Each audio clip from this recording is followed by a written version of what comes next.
Family man from the view of competitive aspirant. Competitive aspirant family man series को कैसे देखेंगे, उस नजरिए से मैं रिव्यू करने वाला हूँ फैमिली मैन सीरीज का सीजन 1। कॉम्पिटिटिव कॉमन सेंस हमारा और एक चैनल है जहाँ पर हम इसका मराठी रिव्यू कर चुके हैं और इसका हुए English English Hindi English mix review. Okay, so ये Amazon प्राइम का वीडियो है। ऑडियंस स्कोर 91% है। IMDb रिव्यूज 8.8, काफी तगड़ी रिव्यूज इसे मिली है। ये है हमारे श्रीकांत तिवारी, बहुत सारे रोल्स प्ले कर रहे हैं। ये एक हस्बैंड अच्छे बनने का प्रयास कर रहे हैं, यहाँ पर एक अच्छे एम्प्लॉय बनने का प्रयास कर रहे हैं और एक अच्छे एजेंट जो कि वो है ही। She is Suchitra Suchitra Iyer, Suchitra Tiwari now. She is Priyamani, actually ये नेशनल अवार्ड विनर एक्टर है, बहुत बढ़िया। ये है हमारे अरविंद साहब, जेके तळपदे, योगा करके सब कुछ बैलेंस करने वाला एक आदमी, एक प्रॉपर फैमिली मैन जो कि अपने वाइफ को बता नहीं सकता कि मैं कौन सा जॉब कहाँ पर क्या कर रहा हूँ, और वाइफ जो उसे एक सस्पेक्टेड की नजर से देखते कि आप करते क्या हो, घर के लिए तो कुछ करते हैं नहीं। और ऐसी ये स्टोरी है जहाँ पर अपने दी श्रीकांत तिवारी बहुत सारे आइडिया लगाकर अपनी लाइफ का एक एक दिन आगे आगे आगे कर रहे होते हैं, और पेट्रियोटिक आदमी है, देश के लिए देश सेवा के लिए बहुत कुछ कर रहा है। शुरुआत ही होती है Kochi, off the coast of Kochi India. यहाँ पर एक हाईजैक जहाज दिखा देता है जो एक हाईजैक हो चुका है। यहाँ पर है अपना आसिफ भाई, ये अपना मूसा भाई, और ये उनका और एक बंदा। ये है कोची, यहाँ पर कोची है actually western coast. Actually it's a queen of Arabian sea. This is a Malabar Malabar area, और एर्नाकुलम डिस्ट्रिक्ट में कोची आता है। ये है हाईजैक बंदा, इसे हाईजैक कर चुके हैं ये लोग पूरी तरह, और जैसे इंडियन कोस्ट गार्ड को देखता है दुम दबाकर भाग देता है, वो भी चाबी निकाल कर इन्हें बहुत तगड़ी तरह फंसा देता है। ओके, तो हाईजैकिंग के बारे में इंडिया में कौन से लॉ है? पहले तो हाईजैकिंग की स्टार्टिंग 1982 को हुई थी, द हैग कन्वेंशन, वहां से। और 2016 में अब एक अमेंडमेंट कर चुके हैं हम हाईजैकिंग में। अपने civil aviation minister Ashok Raju TDP के, उन्होंने अभी अमेंडमेंट लाया था 2016 में। कोची में ये है CSL, Kochi shipyard limited, Kochi में ही। ये है हमारे आसिफ भाई हाथ में पिस्टल लेके इंडियन कोस्ट गार्ड के सामने। कोस्ट गार्ड कह रहे हैं weapon down, down your weapon, और ये कंफ्यूजिंग स्टेट में क्या करे, फायर करे या वेपन डाउन कर दे, जो कि इनके साथ कोई नहीं है, ना मूसा इनके साथ है, ना और एक बंदा था वो इनके साथ है, इसलिए ये वेपन डाउन कर देते हैं। उनके हाथ में जो वेपन थी वो वेपन थी 9mm pistol. Actually police sub inspector या फिर अगर ACP कौन से भी रैंक पर आप लग जाओ यही आपको मिलने वाली है, पिस्टल। पिस्टल कौन सी होती है? ये 1 किलोग्राम 935 ग्राम की एक गन होती है, जिसमें 50 मीटर तक की रेंज होती है और 13 राउंड आप फायर कर सकते हो। इसमें डबल एक्शन होता है, यानी कि आप जैसे फायर करते हो उसका जो बैक गैस होते हैं जो कि उसके गन में रहते हैं, वो उसको और एक बार चार्ज कर चुके होते हैं।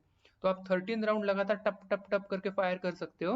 और एक्चुअली इसको मतलब ordnance factory, Indian ordnance factory में इसे प्रिपेयर किया जाता है। 33 लैक्स प्लस पीपल है जिनके पास गन का लाइसेंस है, लाइसेंस गन है। 1.25 करोड़ में से 33 lakhs, it's actually negligible amount जिनके पास लीगल गन है। ओके, सो गन में कोई रॉकेट साइंस नहीं होता। एक्चुअली ये रॉकेट साइंस के ऊपर ही काम करते हैं, जैसे कि हमारा रॉकेट ये नीचे गैस डालता है और न्यूटन के थर्ड लॉ की वजह से ऊपर जाता है। एक्चुअली सेम ऐसे बुलेट यहाँ से फायर होती है, 13 बुलेट्स होती है उसमें। Okay, next Indian coast guard. Indian coast guard के लोग उन्हें घेर लेते हैं और बोलते हैं वेपन डाउन, उनके वेपन छीन लेती है, उन्हें पकड़ लेती है। बाद में उन्हें CISF की टीम बॉम्बे लेके आती है। तो इंडियन कोस्ट गार्ड कौन है? इंडियन कोस्ट गार्ड भारतीय तटरक्षक दल, वयम रक्षाम इनका मोटो है। Marine search and rescue operation करते हैं ये कोस्टल पेट्रोलिंग करती है, ये इनका फ्लैग है, blue flag in the blue ocean. ये रक्षा करते हैं हमारे एक्सक्लूसिव इकोनॉमिक जोन की, टेरिटोरियल वाटर की प्रॉपर ये रक्षा करते हैं। तो ये होता क्या है? तो कॉन्फ्रेंस ऑफ लॉ ऑफ सी 1982 में हुई थी, वहां से हमारे पास होता है एक्सक्लूसिव इकोनॉमिक जोन जो कि यहाँ पर कलर्ड है। 200 नॉटिकल माइल तक हमें मिलता है एक्सक्लूसिव इकोनॉमिक जोन। वहां तक हम डीप सी माइनिंग कर सकते हैं, चाहे जो कुछ भी वहां पे मिल जाए वो हमारा है, because it's our exclusive economic zone. Next होता है टेरिटोरियल वाटर। मतलब ऐसी जगह जो हमारे बाउंड्री से 12 नॉटिकल माइल तक है, ये हमारा टेरिटोरियल वाटर है। और जो होता है कॉन्टिजियस जोन, मतलब 24 नॉटिकल माइल तक जो कुछ भी टेरिटरी है, ये हमारे कॉन्टिजियस जोन होती है। टेरिटोरियल वाटर में पूरा इंडिया का राज चलता है, हमारे सारे रूल्स एंड रेगुलेशन अप्लाई होते हैं। एक्सक्लूसिव इकोनॉमी जोन में ये सी ही होता है, मतलब समंदर ही होता है, लेकिन वहां तक हमारे इकोनॉमिकल एस्पेक्ट्स होते हैं, वो हम वहां पर कर सकते हैं। नेक्स्ट हम देखते हैं अपना श्रीकांत तिवारी, यहाँ वहाँ यूं वो करके ऑफिस पहुंच जाता है। ऑफिस बहुत सा गंदा सा ऑफिस होता है, अंदर जाने के बाद एकदम वीआईपी, एकदम 5 स्टार वाला ऑफिस होता है। यहाँ पर फेस रिकॉग्नाइजेशन करते हुए ये टास्क का ऑफिस है। टास्क मतलब threat analysis surveillance cell. Actually it is working parallel with NIA and working in collaboration with रॉ। ऐसा कौन सा ऑफिस है मुझे पता नहीं, लेकिन ये है ऑफिस टास्क। बाद में दिखाया जाता है कि जो मूसा और आसिफ को जो पकड़ा होता है कोच्चि में, वहां से सीआईएसएफ की टीम उन्हें हैंड ओवर करने आती है airport of Bombay, general aviation terminals वहां पर। ओके, तो ये सीआईएसएफ की टीम क्यों आती है? क्योंकि सेंट्रल इंडस्ट्रियल सिक्योरिटी फोर्स, यही हमारे एविएशन यानी हवाई अड्डों को मॉनिटर करती है, वहां पर प्रोटेक्शन देती है। उनका मोटो ही है प्रोटेक्शन एंड सिक्योरिटी।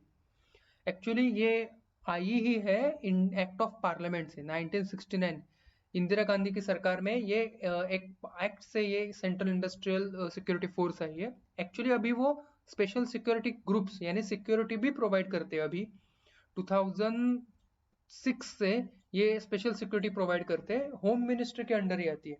और अभी ये फायर हजार्ड से भी प्रोटेक्शन करती है। एक्चुअली इंडस्ट्री में होती है तो फायर से ये वेल इक्विप प्रोटेक्शन कर सकते हैं। He is Kulkarni sir. He is giving order to this task force. He is from NIA. Okay, so ये इनका फेवरेट बंदा है श्रीकांत तिवारी। ये है हेडक्वार्टर ऑफ एनआईए। एनआईए के हेडक्वार्टर से उन्हें ऑर्डर्स आते हैं, कुछ इंफॉर्मेशन आती है। एनआईए क्या है? एक्चुअली नेशनल इन्वेस्टिगेशन एजेंसी है, गवर्नमेंट ऑफ इंडिया की, होम मिनिस्ट्री के अंडर ही आती है। ये इनका फ्लैग है। इसकी एस्टेब्लिशमेंट 2008 को हुई थी after the deadly attack of 26/11 on Bombay. ये क्या करता है? तो ये सर्वेलेंस करता है, प्रेडिक्ट करता है कोई अटैक होने वाला है या फिर कोई अटैक की कोई संभावना, ये पहले ही प्रेडिक्ट कर देता है। एनआईए का डिपेंडेंस बहुत ज्यादा स्टेट पुलिस के ऊपर है। ये कम करने के लिए 2016 में होम मिनिस्ट्री ने एक अमेंडमेंट बिल लाया था। एक्चुअली वो बिल तब राजनाथ सिंह जी ने लाया था। She is a new recruit in task. और ये जेके सर है, sorry call me JK not JK sir. So ये जेके है जो इसे इंट्रोडक्शन दे रहा है कि what task is doing, and she is asking everything about task. She is actually recruit from IB. इसने इंजीनियरिंग की होती है और उसे लगता है मैं क्या कर रही हूँ, इसलिए वो आईबी में आती है। ओके, इतना सिंपल है, हलवा है कि आप मतलब मुंह उठाए आईबी में चले गए। ओके, तो ये आईबी में चली जाती है और ये बोलती है आई एस आर यू दी श्रीकांत तिवारी, क्योंकि उनको आईबी में पढ़ाया जाता है इनके बारे में, इनके एक दो एग्जाम्पल पढ़ाए जाते हैं। सो ये है इंटेलिजेंस ब्यूरो। इसकी स्थापना कब हुई थी? इसकी एस्टेब्लिशमेंट बहुत पहले हुई थी, 1885 को। मेजर जनरल चार्ल्स मैकग्रेगर ने इसकी स्थापना की थी for the monitoring of Russian troop. Why Russian troop? Because we are surrounded with Pakistan and adjacent to that Afghanistan is there. Okay, so Russia have motto to attack on Afghanistan, take control of Afghanistan, and he will get a warm port because Russia doesn't have any warm port. He have only chilled ports, which are not 24/7 available for Russia. Okay, so at that time, Major General appointed this intelligence bureau. Okay, so intelligence bureau's motto is Jagrutam Ahirnisham, always alert. Director of intelligence bureau is Arvind Kumar. Now सो आगे हम देखते हैं अपने अल कातिल यानी अपने मूसा भाई से मिलने के लिए आते हैं मेजर समीर। मेजर इंडिया में जो मेजर रैंक होते हैं उसको हमारे कंधे पर आता है एक राज मुद्रा यहाँ पर। ओके, सो ये पाकिस्तान के मेजर है और ये इसिस के हेडक्वार्टर में आए। यहाँ पर हम इसिस का फ्लैग भी देख सकते हैं, ये पहाड़ी एरिया इसिस का। 10 out of 23 missing in Kerala, youth suspected to have join ISIS. So Kerala से बहुत सारे लोग आईसिस ज्वाइन करने के लिए जा रहे हैं, ऐसा पेपर कटिंग उन्होंने दिखाया था। कहां पर है आईसिस? आईसिस सीरिया में। सीरिया में कहां पर?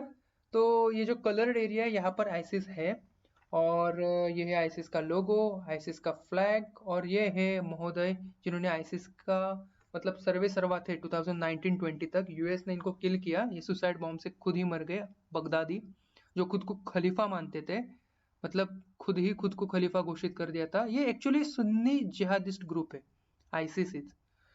सीरिया, सीरिया में देखा जाए तो अभी सीरिया में दमास्कस कैपिटल है इसकी, बशर अल असद की सरकार है, और 1.7 करोड़ बस पॉपुलेशन है। 1.7 करोड़ मतलब अगर बॉम्बे का कोई इलाका ढूंढ लिया जाए तो वो भी इससे ज्यादा हुआ 1.CR।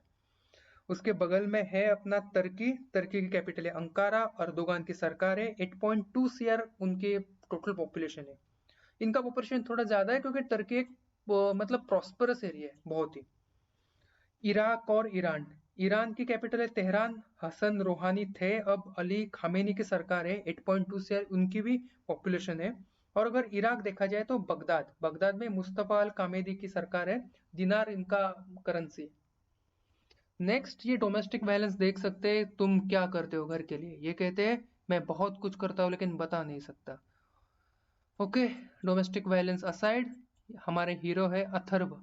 Atharva is trying to blow flute, और यहाँ पर एक प्लांट है जो कि जेरोफाइटिक हाउस प्लांट है। नासा ने 22 प्लांट्स रिकमेंडेड किए हैं जो कि आप घर में लगा सकते हो for your oxygen park. Oxygen की अहमियत क्या है ये कोरोना हमें भी बहुत अच्छी तरह सिखा चुका है। So xerophytic plant, indoor plant, shade loving plant, oxygen, और ये है हमारे Atharva. Focus on Atharva, he is blowing flute. So where the flute come from? Flute is originated in somewhere else, but we can found flute on in Indian continental since first century। First century से हमें India में flutes मिल रहे हैं। ये actually bone से बनी हुई flute है। ये सांची और अमरावती एरिया में मिली थी, और ये है टिपिकल इंडियन फ्लूट। इसमें 8 होल्स होते हैं, और ये बड़ा होल होता है जहाँ से एयर इनटेक आते हैं। What is the principle of flute? The vibration of air column is the principle of flute. ये वेस्टर्न फ्लूट, यूरोप में ऐसे फ्लूट बजाई जाती है जिसमें कीज होते हैं, ये मेटल वाले कीज होते हैं, और ये वुडन की बनी होती है। एक्चुअली यूरोप में भी फ्लूट इंडिया से ही गई थी, एशिया से ही वहां पर फ्लूट गई थी। और फ्लूट में और एक टाइप होता है, ये स्ट्रेट फ्लूट है जो हमारा अथर्व बजाता है, और एक फ्लूट होती है जो हमारे कृष्ण भगवान बजाते हैं, वो जो कि साइड फ्लूट होती है। साइड फ्लूट को वेणु कहा जाता है। 1998 से हम वेणु भारतनाट्यम में भी इस्तेमाल कर रहे हैं। ये हरिप्रसाद चौरसिया है, well known personality in flute. 1992 Bharat Padma Bhushan और पद्म विभूषण 2000 में इन्हें मिला है। और यह है मिलिंद दाते, he is from Pune, my area. और हमारे साहब बजा रहे हैं अभी शहनाई।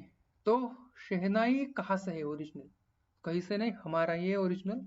इंडियन सब कॉन्टिनेंटल में ही इसका ओरिजिन है, और ये डेवलप हुई है। जो पुंगी होती है, जो सांप के आगे सपेरे बजाया करते हैं, इसकी ये डेवलपमेंट है। और अगर बात हुई शहनाई की, तो शहनाई में वुड इस्तेमाल होता है और मेटल का भी इस्तेमाल होता है। शहनाई बजाने वाले सबसे famous personality Ustad Bismillah Khan, Bharat Ratna, Padma Bhushan, Padmashri, everything everything everything. ये आकाशवाणी संगीत में भी संगीत बजाया करते हैं, कॉन्सर्ट में, म्यूजिक में शहनाई बजाई जाती है। Okay, so doctor consultation of the Shrikant Tiwari. Doctor कहते हैं डोंट स्मोक, डोंट ड्रिंक। ये कहते हैं ओके, तो जिंदगी में बचा ही क्या है, मर जाते हैं, इससे अच्छा है।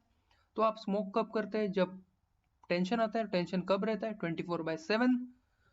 इन्हें क्या है? इन्हें डायबिटीज है, इन्हें कोलेस्ट्रॉल है, बहुत कुछ है। डायबिटीज में देखा जाए तो दो टाइप्स होते हैं, एक हाइपरग्लाइसेमिया और हाइपोग्लाइसेमिया। हाइपर का मतलब होता है ज्यादा, हाइपो का मतलब होता है कम।